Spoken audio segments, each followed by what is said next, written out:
The Oracl Network. Look deeper. We have an active shooter. We have an active shooter inside the warehouse.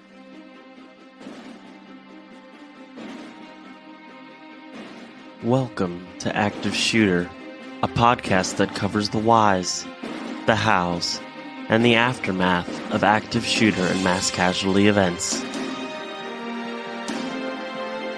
They have an active shooter in the building. A second call says they are being attacked. I've been shot.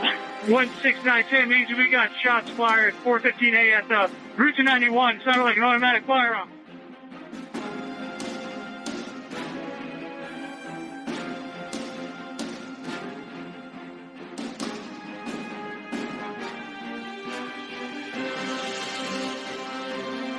Active shooter, reports of an active shooter mass casualty incidents. Thank you for listening. You are listening to Active Shooter, a podcast that may contain adult themes, explicit language, and graphic depictions of violence. Portions of this show may be traumatic for those under 18. Listener discretion is advised.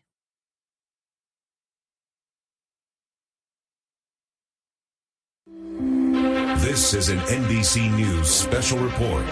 Here's Lester Holt. Good afternoon, everyone. We're coming on the air with breaking news. A shooting this afternoon in Annapolis, Maryland, with multiple people reported shot in the building that houses the Annapolis Capital Gazette, a newspaper owned by the Baltimore Sun. There are no word of the conditions of those shots or numbers. ATF and other law enforcement officers are on the scene. The building is being searched by police. There is no confirmation of the number of shooters or whether anyone is in custody. In today's episode of Active Shooter, the podcast, we are going to tell the story a little differently. Instead of starting with what happened on the day of the shooting, we're going to go back to the beginning. What made a 38-year-old man open fire in a newspaper office on June 28, 2018? What could have happened to make him snap and take the lives of 5 people and injure 2 more? Stay tuned.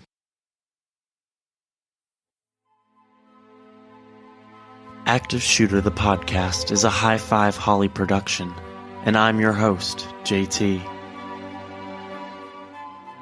If you've listened to our prior episodes, you know that the Active Shooter podcast team has taken the no notoriety pledge, and we will not be sharing the real name of the shooters that we cover. We will be giving the shooters a pseudonym and refer to them by that name throughout the episode. This will help in clearing up any confusion in the story, while remaining true to our pledge in not naming the shooter by their actual name. In today's episode, we will refer to the shooter as Scott.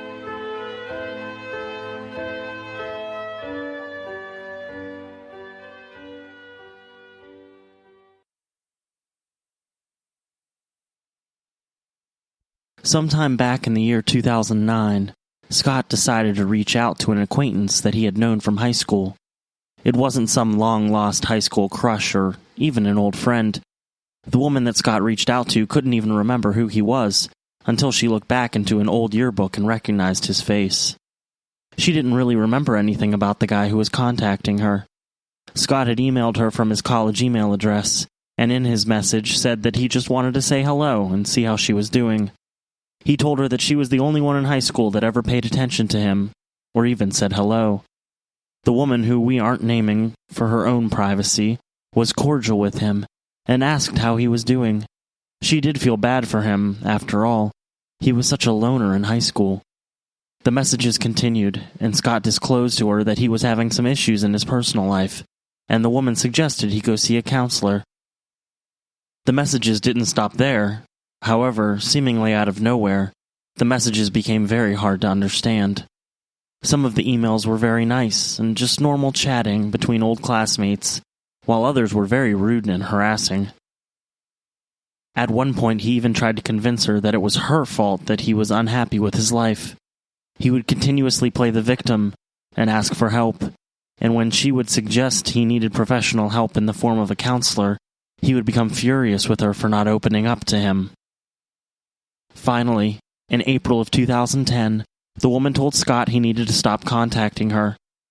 This only added fuel to the fire, as Scott became increasingly demanding, threatening, and harassing. The woman decided she needed to take more drastic action and went to the courthouse to obtain a peace order. A peace order is much like a personal protection order or a restraining order, as it's a court-ordered document that prevents a person from being in contact with another. The document didn't stop Scott from contacting her, though. He found ways to harass her without actually contacting. He would talk about her on Twitter, but wouldn't actually tag her on the posts. This is just one of the many instances where Scott tormented this poor and unsuspecting woman. She finally had had enough and contacted the police department to file a report of harassment. On July 26, 2011, Scott pled guilty to criminal harassment in the District Court of Maryland in Anne Arundel County. He was sentenced to a 90-day jail sentence, which was suspended. This means that he didn't have to serve any immediate jail time, but if he was found to be in violation of his probation, the judge could sentence him to spend up to 90 days in jail. In addition to the suspended sentence, Scott was also required to complete 18 months of supervised probation. While we don't have the specifics of his probation, the terms usually consist of counseling, community service, and various fines and costs. He was also directed to have absolutely no contact, either directly or indirectly, with the victim or any members of her family. Please, don't forget that this wasn't an estranged friendship or a volatile relationship. These were basically two strangers that hadn't spoken in many, many years. It's unknown how Scott was able to find the woman's email address, but when he did find it, he wasted no time making this woman's life a living hell. On July 31, 2011, a writer for the local newspaper, the Capital Gazette, wrote an article for the Sunday issue. His name was Eric Thomas Hartley. Eric titled the column, "Scott Wants to Be Your Friend." Obviously, Eric used the shooter's real name in the title, and we just changed it to Scott.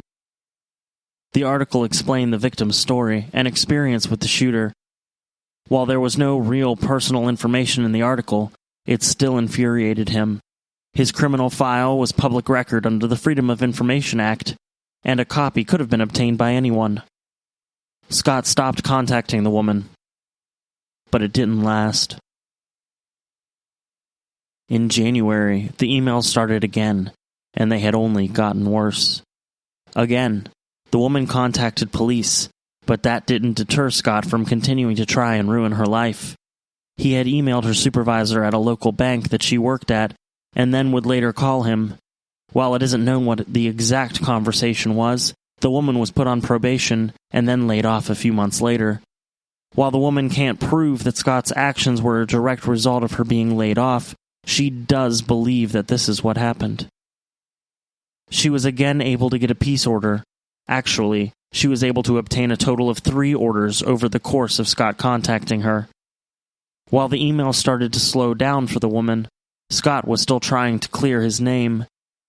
He had filed a defamation lawsuit against the Capitol, saying that Eric Hartley had defamed him and his name. Without wasting any time, the newspaper hired an attorney who immediately filed a motion to dismiss the lawsuit.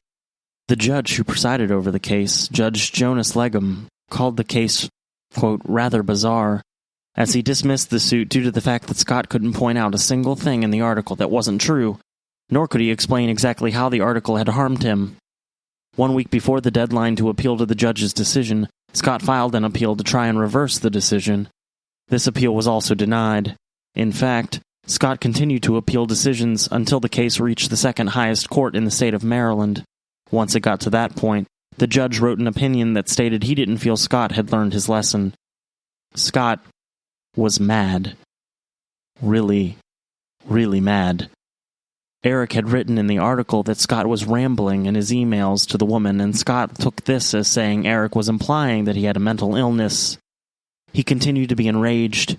He tried to blame everyone and anyone who may have crossed him. He tried to prosecute the woman for perjury because he thought that she lied about him harassing her. He criticized the clerks at the court, saying they made mistakes in filing his documents. Scott claimed that one of the clerk's mothers was sick, and that another one was thirsty, which led to mistakes being made. Both of these accusations were cleared, and it was proved that there were no mistakes in the filings. The attorney who represented the woman, Brennan McCarthy, knew that Scott was a dangerous man, and that people had every reason to be afraid of him. I knew who did it. He did it. And you've said it was inevitable. It was inevitable. That he would was eventually going to do something like violent.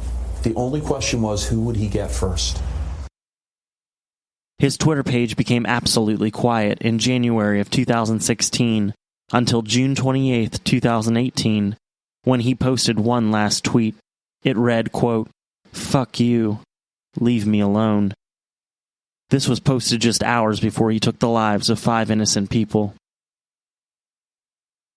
It was June 28, 2018, at 2:34 p.m. at the Capitol Gazette newsroom. The offices were quiet that day. Only 11 people were in the office, while the rest of the employees were either on vacation or out in the field gathering information for upcoming stories. 38-year-old Scott had a plan, and knew what he needed to do to execute it. He barricaded a back door, making it impossible for anyone to flee once he started pulling the trigger. He then entered the front office door, shooting 2 shots in the glass of the door, and entered. So Celine San Felice, one of my colleagues, she also ran toward the door. She was the one who actually jingled the handle, and that door is normally never locked from the inside out. We have no problems getting out of that door, and for whatever reason that day it was jammed. And as soon as that happened, that signaled to me, okay, this is intentional. Those are shots. You know, we see these things on the news all the time, so it's not. Unfortunately, we're kind of desensitized to them. I quickly recognized, oh, this is a malicious situation. He's here to do harm to us. And we immediately ran and got under one of the desks in the far back corner of the office, and we just huddled as close as we could to each other and tried to stay out of sight of whoever it was that was in the office at the time. Scott walked inside and saw Rebecca Smith, who was an advertising sales assistant who had been at the company for less than a year. He held up his 12-gauge Mossberg 500 pump-action shotgun and pulled the trigger, instantly killing Rebecca. The door of the Capitol Gazette had been blown to pieces. It was in shattered pieces all on the carpet. And this guy was holding what looked like a big shotgun and moving across the entrance of the Capitol Gazette office, pointing the gun deeper into the office, like he was targeting people. There were multiple cubicles grouped together in the office. They were grouped together by different columns: sports, government, advertising, and a newsroom. A long L-shaped hallway led from the main entrance to the main area where the cubicles were located. Initially, I thought it was fireworks. I heard it pop, and I turned and looked over my shoulder toward the front of the room, toward the entrance. And I saw some faces that looked concerned, but I couldn't see any shooter or anything. I saw that the glass doors that opened up into our office were blown out. And then I heard a second pop. And after that, I still wasn't positive what was going on, but I was afraid enough to grab my keys, and I ran toward the back exit of the office. Scott walked down the hallway before encountering Wendy Winters. Wendy heard the gunshots and knew they were in trouble. Weeks prior, she had attended an active shooter training at her church, and she knew she had 3 options: run, hide, or fight. She chose to fight, as any true hero would do. Wendy didn't have any weapons, though. She grabbed what was closest to her recycling bin, and her trash can. She charged the shooter, screaming, "No!" and "Get out of here!" Scott raised his rifle and shot Wendy, killing her. What the shooter didn't know was that while he was concentrating on Wendy yelling and charging at him, several other members of the staff were able to escape bloodshed. I heard a loud pop, and then I heard the glass smash. I stood up and turned around. As soon as I saw him, I dove under a desk, and then I heard, another gunshot. After killing Wendy, Scott continued to walk around the office. He walked up to the cubicle area of Rob Hyacin and Gerald Fishman, and without hesitation, shot both of them, killing them. John McNamara ran towards the back entrance, the door that Scott had barricaded before he started his deadly rampage, and tried to escape. Panicking, John continued to try and open the door, but it wouldn't budge.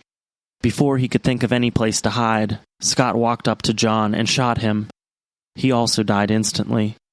Several shots have been fired, possible shotgun.